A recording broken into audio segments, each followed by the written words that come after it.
Je me trouvais horriblement laid, en larmes. Louis, Star Academy, évoque sa prestation ratée sur Céline Dion. Lors du prime de ce samedi 12 novembre, Louis était à l'honneur en interprétant l'un des titres cultes de Céline Dion, son idole, sur le plateau de la Star Academy. Mais sa prestation ne s'est pas déroulée comme prévu. Hier soir, la Star Academy rendait un hommage appuyé à l'un des candidats, et gagnant, emblématique de l'émission, Grégory LeMarchal. Le jeune chanteur de la 4e édition, décédé en avril 2007, était entre toutes les lèvres afin de mettre en lumière la recherche contre la mucoviscidose, la maladie qu'il a emportée.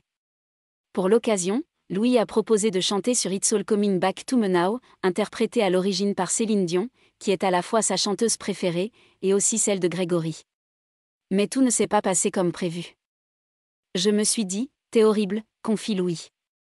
Lors du débriefing du prime en compagnie de Laure Ballon, Louis est revenu sur sa prestation de la veille qui a malheureusement été émaillée de quelques fausses notes.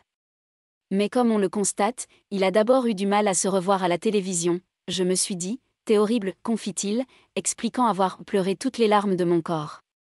J'étais hyper mal, j'ai pensé à ça, je me suis dit, c'est le rêve de ma vie, ce prime, c'était que des chansons que j'adorais où j'allais vraiment pouvoir chanter et faire de tout, et du coup, je me suis foutu une pression énorme, évoque Louis, visiblement très touché. La pression était d'autant plus lourde à porter qu'il avait l'image de Grégory LeMarchal en tête. Je sais que Grégory était fan de Céline Dion, et quand j'ai chanté je me suis dit, je dois aussi chanter pour lui, et j'étais à fond dans mon truc. Louis s'est mis trop de pression lors du prime. Pour Louis, le moment où tout a déraillé, c'est lorsqu'il s'est mis à penser si j'ai pas la note, se le répétant en boucle. C'est là que j'étais plus du tout sur mes appuis parce que j'avais super peur de la note. Je me suis alors dit, t'es obligé, t'as pas le droit. Un débrief sous haute pression, pour une performance qui n'a cependant pas été la plus mauvaise de ce samedi soir. Beaucoup de téléspectateurs ont ainsi relevé la nonchalance de Julien, éliminé à l'issue du prime, les élèves n'ayant pas souhaité le sauver.